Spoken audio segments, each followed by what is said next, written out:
Magandang araw po muli sa inyo mga kabansa. Maraming nagtatanong, bakit daw gigil na gigil ang inyong lingkod kay Martin Romualdez at saka kay Saldico. At as a consequence, kay Bongbong Marcos. Dahil mga kabansa, ang konstitusyon ng Pilipinas ay nagsasabi sa Article 6, Section 29, no money shall be paid by the Treasury except in pursuance of an appropriation by law. Ayan. So, in pursuance of an appropriation by... Ano yung procedure? Nagsisimula po ang budget process sa mga agency proposals ng executive, legislative, judiciary. Individual government agencies prepare their own budgets and submit their proposals to the Department of Budget and Management, DBM. Ang next step po is consolidation by the DBM. The DBM reviews these proposals and consolidates them into the President's proposed budget na ang tawag po dyan ay National Expenditure Program. NEP, NEP. So papasok po yan, susumite sa Kongreso. Una sa lower house, no? And then, and the upper house, then they hold hearings including specific appropriations. Isa-isa nila yan, no? Technically, wala dapat idadagdag dyan. Kukoreksyonan lang yan. Kung meron mang realignment, mag-uusap ang dalawang kapulungan at isusumiti lahat ang summation yan sa pang-apat na step. Ulitin ko, agency proposals, DBM consolidation, congressional approval, no? At kung merong discrepancy between the House and the Senate version, yan po ay i-resolve ng tinatawag natin bicameral committee. Alright. Dahil po, bago pirmahan ng Pangulo yan, at ang pirma ng Pangulo will transform that into law and make it effective, yung po yung tinatawag na General Appropriations Act. Pero between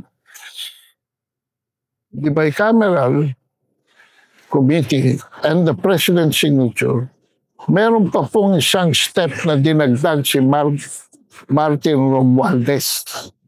At ito po yung tinatawag at ibinulgar ni Toby Chanco na small committee, which in effect is the one that has the last say. Huh? The last say before the President signs the General Appropriations Bill. Natatandaan niyo mga kabansa, nagkaroon ng problema itong 2025 budget at question ito sa Korte Suprema dahil nag-meeting na ang House at ang Senate, na-reconcile na nila ang budget, pero nakita, I think it was Congressman Isidro Ungab, na nakita na ang daming blanco pa. Na pinirmahan na ng mga members ng bicameral committee, may mga blanco pa. So ang tanong, who filled up the blanks? Natatandaan nyo yung skandalo ng blank checks?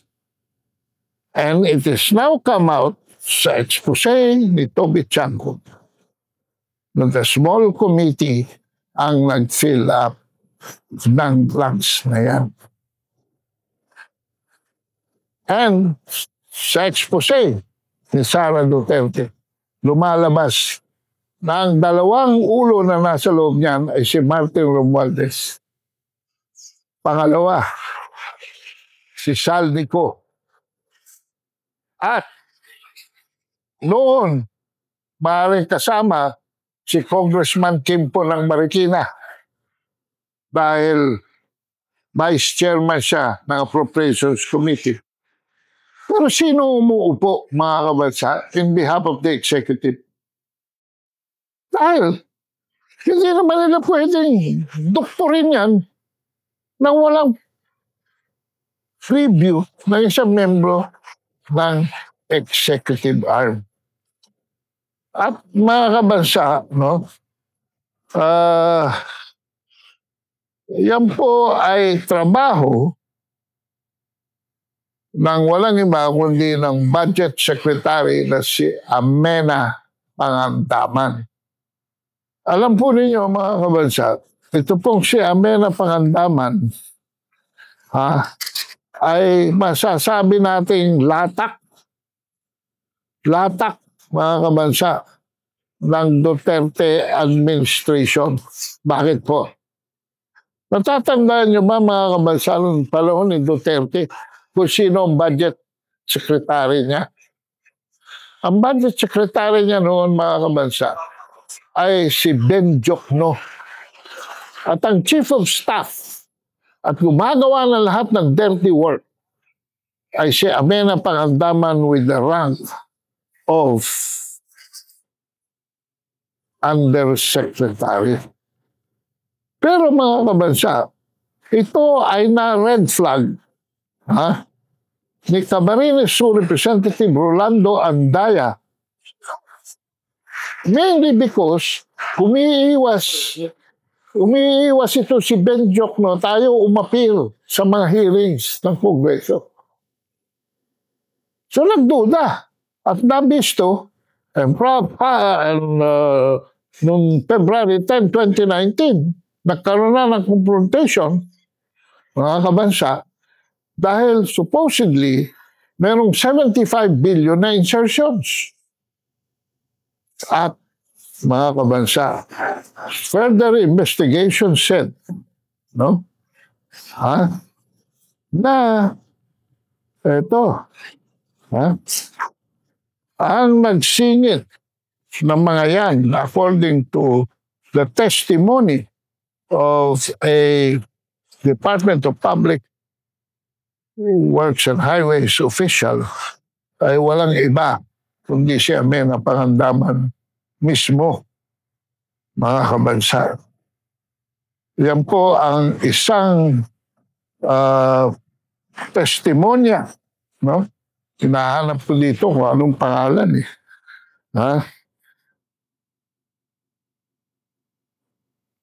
Well, anyway, at lalong bumaho ang investigasyon dahil nasilip ng mga kongresista na 325 million dito ay flood control projects sa isang munisipalidad sa Sorsogon na hindi naman masyadong binabaha tulad ng Karatig Pork niya ng Matnog. Yung pa namang Matnog, mga kabansa, diyan kayo magpeperi. No? From Sorsogon papuntang Surigao to connect to the Philippine-Japan Expressway. No? Alright. So ano ito? Napag-alaman na ito pala ay in favor of Tasiguran, Sorsogon, kung sinong mayor na si Edwin Hamor tumatakbo re-election noong 2019. And whose wife, Sorsogon Vice Governor Esther Hamor, ay mother-in-law ng daughter ni Diokno.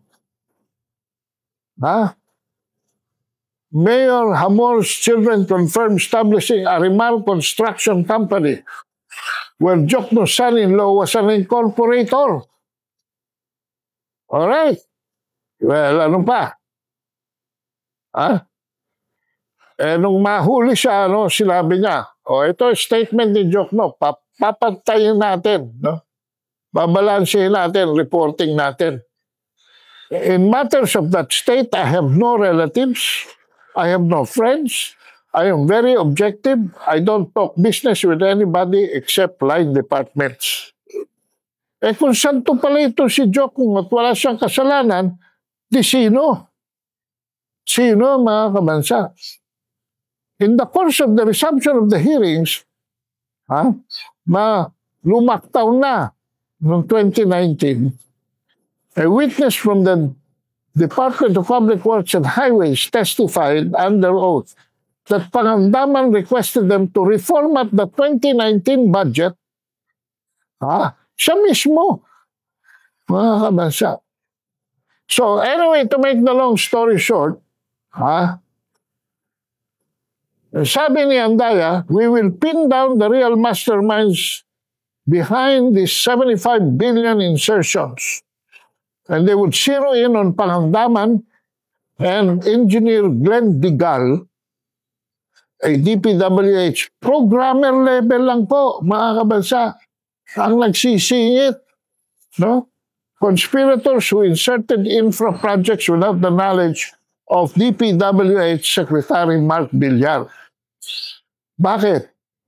Hindi ko papayag si Villar niyan dahil si Duterte po, under Duterte, meron ng PACC, Presidential Anti-Corruption Commission.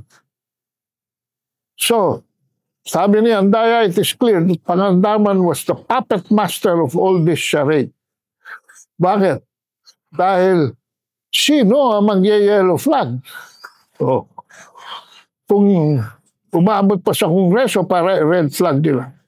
Naku, eto po kalunos-lunos dito sa skandalong ito. Pumirma po si Jokno ng advance authorization, mga kabansa, na noong 2018 pa lang, i-bid out na mga 2019 budgets. Obviously, to accommodate mga those who are running in the 2019 elections. Pero ang ginawa po, ano po ang ginawa ngayon ng Kongreso? Dahil nung panahon po ni Andaya, wala pa si Saldico dyan. At si Andaya, hindi naman kontraktor. Ano po? No? Ano ang ginawa nila? Ni-realign nila ang budget ngayon. So, yung pong mga inauthorize ni Jokno noong 2018 pa, 1 year ahead before the budget was signed, no? Talagang kurap. Kurap po ito si Jokno eh. Papakasanto-santo. At ang kanyang maniobra ay ginagawa po nito si Pangandaman. So, ano nangyari? Since both chambers of Congress had already aligned the whole amount, chances were some, if not most of them, may no longer be in the final outlay. As a result, sabi po ni Andaya, some contractors who had advanced commissions to lawmakers and other officials doon sa mga invalidated bidding were demanding refunds. One unnamed official returned 200 million to a group of Mindanao-based contractors for fear of his life. So much that Jokno, lawmakers, and the incumbent and former national and local officials who proposed the projects would then have to appease the grumbling contractors. Well, yan po ang problema. Bakit po? Ang ginawa po, the very next month na nabisto ito ni Duterte, the very next month, tinanggal po si Jokno at si Pangandaman sa Department of Budget Management. At temporarily, habang sila ay iniimbestigahan ng Presidential Anti-Corrupt Commission, mga kabansa, sila ay nilipat muna sa Bangko Sentral ng Pilipinas. Ano po ang susunod na kabalata? Nung pumasok po si Presidente Marcos, inabolish niya, sabi nga natin sa previous episode, ang Presidential Anti-Corruption Commission. Pangalawa, inappoint niya si Ben Jokno na Finance Secretary. At inappoint niya si Pangandaman na Secretary of Department of Budget and Management. Ano po ang susunod na kabanata? Ito po ngayon, trilyon ang isiningit from 2022 to 2025. And even though nitong 2025 ay wala na po si Jokno dahil siya ay ibinalik sa Central Bank bilang isang ordinaryo na lamang na membro ng Monetary Board, naiwan po si Pangandaman dyan. Kaya po, inatasan ni Presidente Marcos ngayon na si Pangandaman at si Vince Dizon na nabisto natin, mga kabansa, na meron din palang public works scandal doon sa New Clark City. Pero hindi na natin didiscusin yan ngayon. Silang dalawa at si Pangandaman po ang mag-aayos ng DPWH budget for 2026. Sus Mariosep, ito po sa salitang English ang sinasabi na you put a fox into the chicken coop. Ano ibig sabihin? Naglagay kayo ng isang fox na ang paboritong kainin ay mga manok sa loob ng kulungan ng mga manok. What do you think will happen the next day? Buhay pa kaya ang mga manok? Interpreting this in terms of our national budget, hindi lamang po sa DPWH, mga kabansa. Hindi lamang po sa DPWH. It is all over the departments. It is all over the cabinet. In fact, meron po tayong video ni Vice President Sara Duterte na nagsasabi na siya mismo isa sa mga rason kung bakit umalis siya sa Department of Education ay kung ito lamang ang kanyang request for schoolhouses and other repairs, biglang pagbalik sa kanyang budget, ganun na kalaki.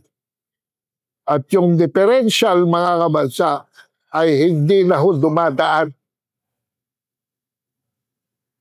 sa Department of Education.